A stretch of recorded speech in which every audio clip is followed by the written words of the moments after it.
Assalamualaikum warahmatullahi wabarakatuh. Semangat pagi, bertemu dengan saya Alex Wahyu Radi, mahasiswa MMUGM kelas eksekutif B38C.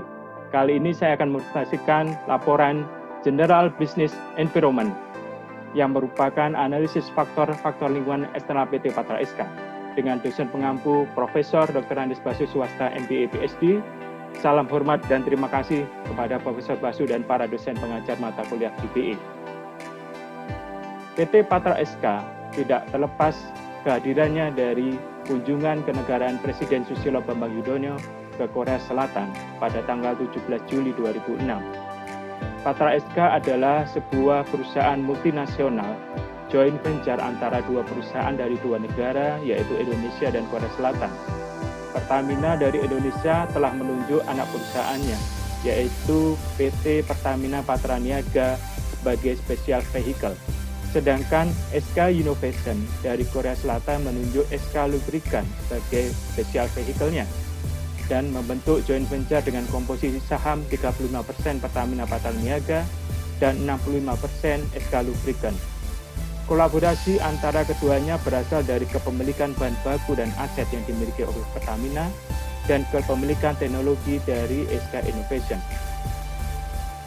Kilang minyak Patra SK berlokasi di area kilang Pertamina Refinery Unit 2 Dumai di Riau, sedangkan head office terletak di Jalan Ahmad Tamrin, Kafling 2830, Jakarta.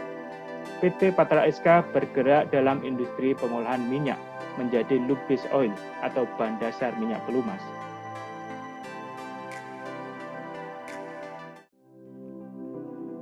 Pelumas merupakan bagian terpenting dalam mesin piston, motor penggerak, atau di mesin-mesin di mana terdapat komponen bergerak seperti shaft, bearing, dan gear. Komponen utama dalam pembuatan pelumas adalah lube base oil atau bahan dasar utama sebanyak 80% dan aditif. Pelumas kemudian dikemas untuk menjadi minyak pelumas dalam kendaraan bermotor.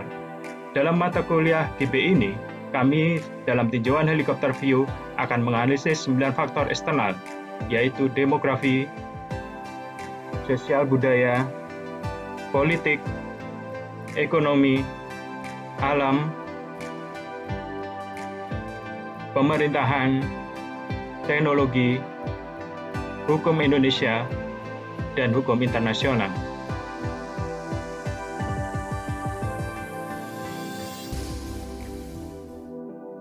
Yang pertama adalah faktor demografi. Isu utamanya adalah peningkatan populasi kelas menengah. Menurut data Global Wealth Report 2018, telah terjadi pergeseran kekuatan ekonomi dan politik dari negara adidaya menuju negara berkembang yang ditandai dengan semakin meningkatnya populasi kelas menengah. Sementara itu, bonus demografi dapat dinikmati oleh suatu negara karena besarnya proporsi penduduk usia produktif, yaitu usia 15 hingga 64 tahun. Indonesia adalah salah satu negara yang saat ini sedang menikmati potensi bonus demografi. Peluang bisnisnya adalah dengan adanya populasi kelas menengah yang semakin dominan, di mana mereka adalah berjadikan memiliki penghasilan yang dari sedang hingga tinggi. Sementara di sisi lainnya, perilaku konsumsinya cenderung berorientasi pada pemenuhan kebutuhan sekunder bahkan tersier. Salah satu kebutuhan tersebut adalah kebutuhan akan kendaraan bermotor, yang mana dihasilkan dari industri otomotif yang menjadi penggerak berbagai industri lainnya, termasuk industri manufaktur berbahan dasar pelumas atau lube base oil. Tentunya dengan adanya kemajuan pesat industri otomotif ini akan mendorong pertumbuhan ekonomi. Ancaman bisnisnya adalah kurangnya optimalisasi demografi. Alih-alih ingin mendapatkan berkah dari bonus demografi, namun yang didapatkan sebaliknya akan terjadi pengangguran karena tidak tersedianya lapangan kerja atau kurang lapangan kerja yang tersedia. Kemudian angkatan kerja yang minim kompetensi daerah sekitar industri menyebabkan adanya kesenjangan sosial karena datangnya tenaga kerja dari luar daerah.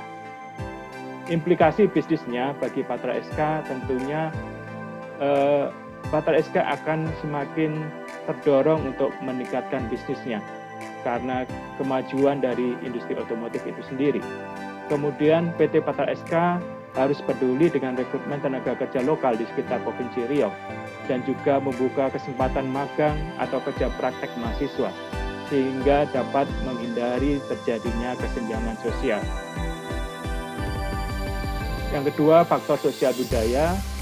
Isunya adalah perubahan gaya hidup itu sendiri yang berasal dari kelompok kelas menengah yang cukup cenderung memiliki gaya hidup konsumerisme dan materialisme. Yang kedua adalah CSR atau Corporate Social Responsibility sebagai bentuk kepedulian sosial sebuah perusahaan yang tidak hanya berorientasi pada aspek ekonomi, namun juga menimbang dampak sosial dan lingkungan yang timbul, baik jangka pendek maupun jangka panjang. Peluangnya tentunya adalah seperti yang disebutkan, adalah konsumsi kendaraan bermotor meningkat, dan CSR akan memberikan citra positif dan mendukung indikasi kinerja bisnis. Ancaman bisnisnya adalah risiko reputasi bisnis yang berpengaruh atau yang terpengaruh dari keterbukaan informasi bisnis. Ini harus dikelola dengan baik, dengan melakukan komunikasi dengan yang baik dengan komunitas, baik pemerintah, LSM, tokoh masyarakat, dan masyarakat. Kemudian adalah implikasi bisnisnya adalah tentunya produk Lubis Oil Group 3 yang dihasilkan PT Patra SK memiliki peran sosial yang tidak bisa kita anggap enteng. Kemudian yang kedua adalah komunitas menjadi bagian dari strategi perusahaan dan komitmen manajemen akan pelaksanaan program tanggung jawab sosial dalam bidang pendidikan, kesehatan, infrastruktur, lingkungan, dan kemandirian. Isu yang ketiga adalah isu politik, di mana setelah era reformasi, demokrasi Pancasila terus meningkat, yang dicirikan dengan adanya pemilu yang lebih demokratis, desentralisasi, pola rekrutmen politik yang terbuka, dan hak dasar WNI yang lebih terjamin. Desentralisasi sebagai dampak era reformasi tidak sekedar hanya menyerahkan kekuasaan pemerintah dari pusat ke daerah, namun juga harus disertai dengan peningkatan kinerja layanan publik yang semakin baik. Peluang bisnisnya tentunya adalah semakin terbukanya kesempatan para pelaku bisnis untuk menyampaikan aspirasi untuk kemajuan perekonomian dan juga untuk kemajuan bisnisnya diri sendiri. Dan yang kedua adalah dengan adanya desentralisasi akan membuka iklim berbisnis dari luar ke daerah. Ancamannya adalah potensi instabilitas politik dan tumpang tindih kebijakan antara pemerintah pusat dan daerah. Implikasi bisnisnya adalah kegiatan politik tentunya akan menggerakkan bisnis otomotif dan pelumas, misalnya adanya event pemilihan umum. Yang kedua adalah harus dijaga komunikasi yang baik dengan pemerintah pusat dan daerah. Dan yang ketiga adalah implementasi GCG yang semakin baik, di mana di Patra SK telah diimplementasikan pada proses pengadaan barang dan jasa dan proses bisnis di internal perusahaan. Faktor ekonomi, salah satu isu adalah adanya tantangan ekonomi dunia dan nasional, yang saat ini 3 tahun terakhir telah mengalami perlambatan akibat tekanan pada harga komoditas, seperti adanya perang dagang Amerika Serikat-China, ketidakpastian Brexit, dan krisis-krisis geopolitik lainnya. Dan yang terbaru adalah kasus pandemi COVID-19. Kemudian pertumbuhan ekonomi yang relatif stabil di dalam 3 tahun terakhir ini Indonesia pada kisaran angka 5%. Meskipun sempat menurun di tahun 2018, tapi pertumbuhan ekonomi Indonesia masih relatif baik dan stabil dibandingkan negara-negara di kawasan Asia Tenggara. Kemudian yang ketiga adalah kebijakan fiskal dan moneter yang ramah dan bisnis. Tentunya dampaknya adalah stabilitas ekonomi makro, alokasi belanja yang fokus dan mengontrol inflasi dan suku bunga yang sangat diharapkan.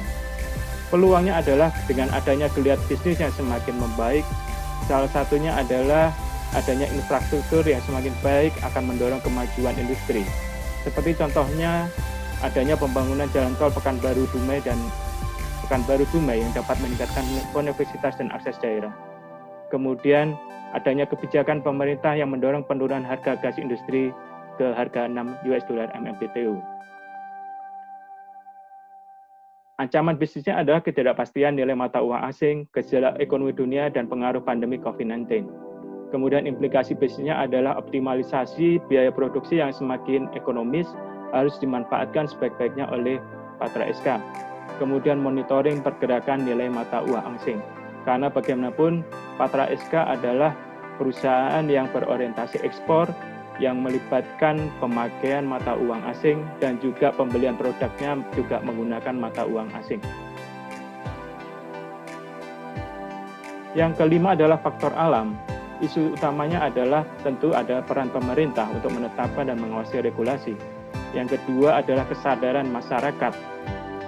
Kesadaran masyarakat akan pentingnya produk yang ramah lingkungan, terutama terkait dengan produk bahan bakar minyak yang ingin ramah lingkungan dan menjadi faktor keunggulan bersaing.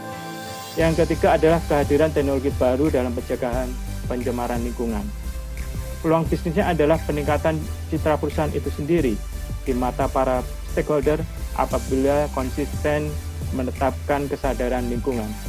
Dan yang kedua adalah peluang mendapatkan insentif atas pengolahan lingkungan yang semakin baik. Ancaman bisnisnya adalah potensi kegagalan dalam mengelola pemanfaatan sumber daya alam dan limbah hasil produksi.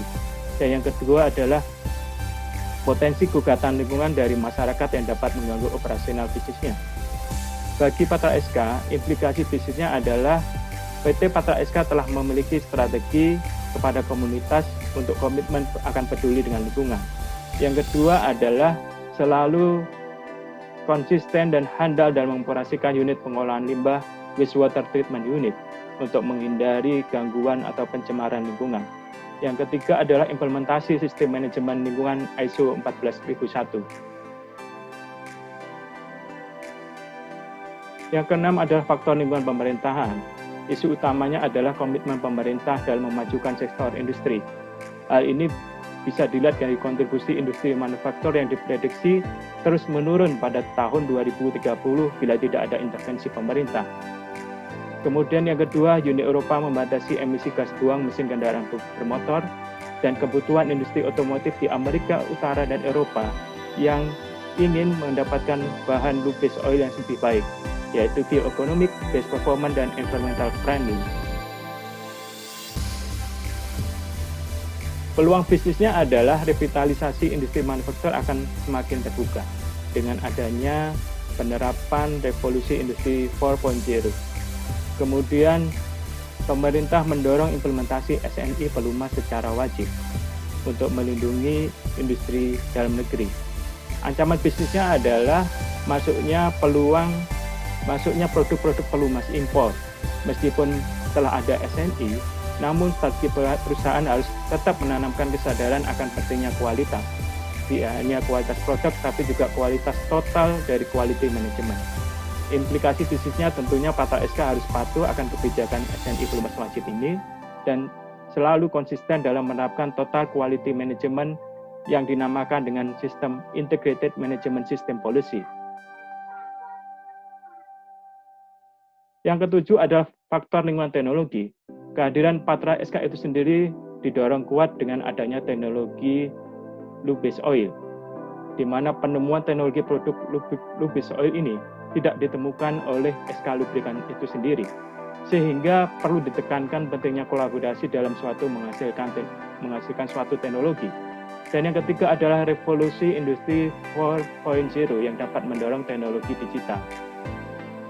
Peluangnya adalah pilihan untuk teknologi katalis yang makin berkembang. Hal ini karena katalis adalah inti dari teknologi low-base oil itu sendiri. Tidak hanya teknologi yang dimiliki oleh satu provider, tapi juga beberapa yang bisa dapat menawarkan performa yang lebih baik dengan indikator misalnya kualitas produk semakin baik dan nilai ekonomis. Dan yang kedua adalah teknologi digital seperti artificial intelligence yang berpotensi diterapkan untuk membantu proses bisnis yang lebih mudah.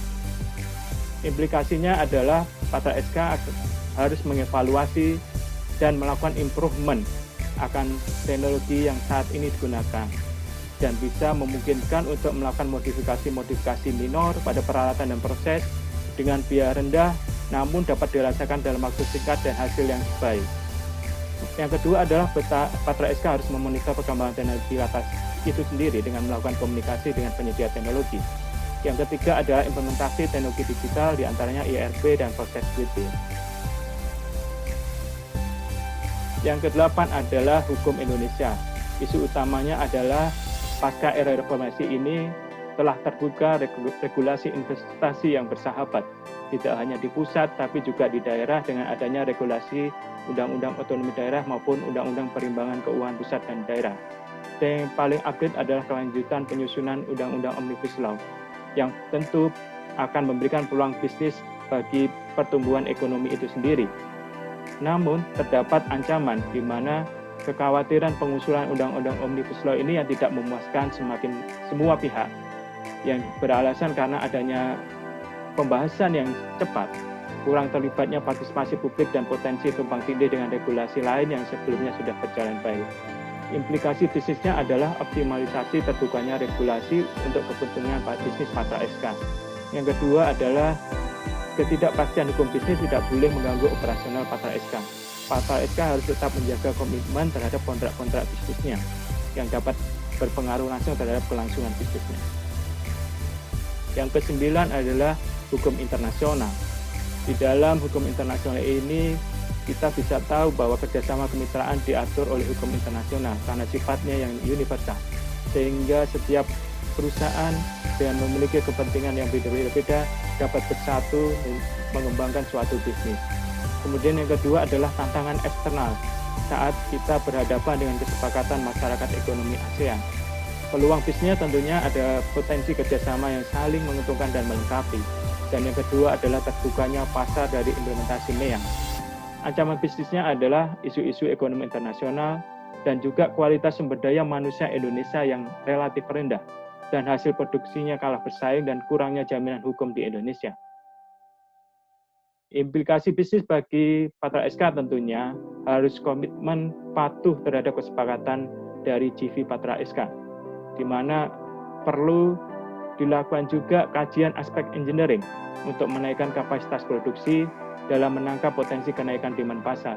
Dan yang ketiga adalah kualitas produk dan karyawan melalui integrated management system. Kesimpulan dari hasil analisis 9 faktor lingkungan eksternal, yang pertama adalah Patra SK harus tetap mengoptimalisasikan peluang-peluang dalam mendorong kinerja pertumbuhannya. Di antaranya adalah meningkatnya populasi kelas menengah, parameter ekonomi yang relatif stabil, kebijakan pemerintah untuk mendongkrak kontribusi industri manufaktur, dan perkembangan teknologi katalis untuk reaktor katalitik dewaxing. Yang kedua, Patra SK harus mewaspadai ancaman-ancaman, terutama ancaman instabilitas politik, kondisi ekonomi global dan nasional. Yang ketiga adalah Patra SK perlu memperkuat implementasi dari strategi kebijakan dan sistem internal perusahaannya.